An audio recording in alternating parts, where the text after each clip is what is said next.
जय श्री गणेश। माताएं एवं बहनों, दोस्तों और साथियों, आपको भक्ति गाथा 1.7 में हार्दिक स्वागत है। तो आइए आज हम सुनेंगे विनायकी चतुर्थी पर पौराणिक कथा होगी समस्त मनोकामनाओं की पूर्ति। श्री गणेश चतुर्थी व्रत की पौराणिक कथा के अनुसार एक बार भगवान शिव तथा माता पार्वती नर्मदा नदी के किनारे बैठे थे। वहाँ माता पार्वती ने भगवान शिव से समय व्यतीत करने के लिए चौपड़ खेलने को कहा।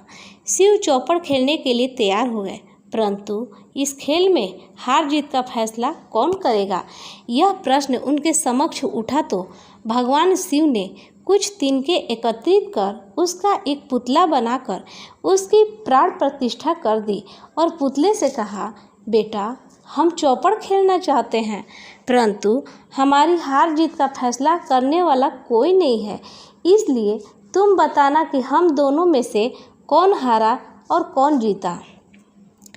उसके बाद भगवान शिव और माता पार्वती का चौपड़ खेल शुरू हो गया। यह खेल 3 बार खेला गया और संयोग से तीनों बार माता पार्वती ही जीत गई। खेल समाप्त होने के बाद बालक से हार जीत का फैसला करने के लिए कहा गया, तो उस बालक ने महादेव को विजयी बताया। यह सुनकर माता पार्वती क्रोधित हो गई और क्रोध में उन्होंने बालक को लंगड़ा होने, कीचड़ में पड़े रहने का श्राप दे दिया।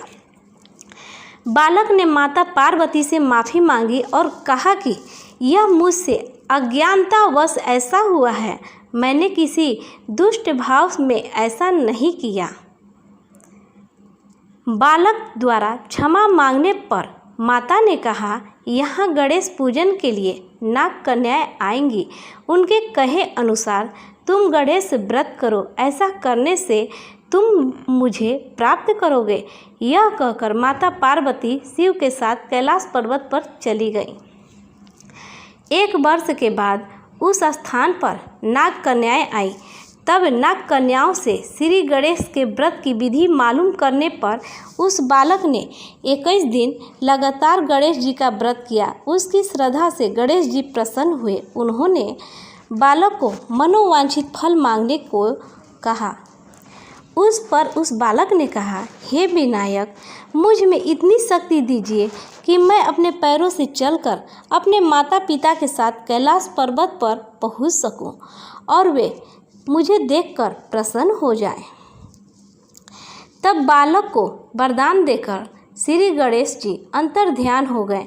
इसके बाद वह बालक कैलाश पर्वत पर पहुंच गया और कैलाश पर्वत पर पहुंचने की अपनी कथा उसने भगवान शिव को सुनाई। चौपड़ वाले दिन से माता पार्वती शिव जी से विमुख हो गई थी। अतः देवी के रुष्ट होने पर भगवान शिव ने भी बालक के बताए अनुसार 21 दिनों तक श्री गणेश जी का व्रत किया।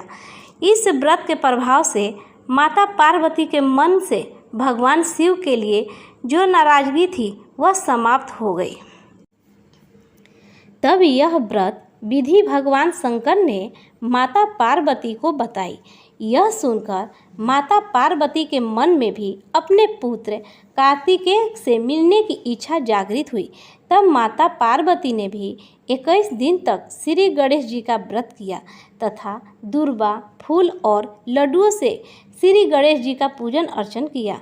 व्रत के 21वें दिन कार्तिकेय स्वयं माता पार्वती जी से मिलने आ गए। उस दिन से श्री गणेश चतुर्थी का यह व्रत समस्त मनोकामनाओं को पूर्ति करने वाला व्रत माना जाता है। इस व्रत को करने से मनुष्य के सारे कष्ट दूर होकर मनुष्य को समस्त सुख सुविधाएं प्राप्त होती है। तो प्रेम से बोलिए, जय श्री गणेश, जय भोले शंकर, जय माता पार्वती, जय समस्त देवी देवताओं की जय। दोस्तों, अगर आपको हमारी वीडियो पसंद आती है तो लाइक, शेयर, कमेंट एवं सब्सक्राइब करें। धन्यवाद।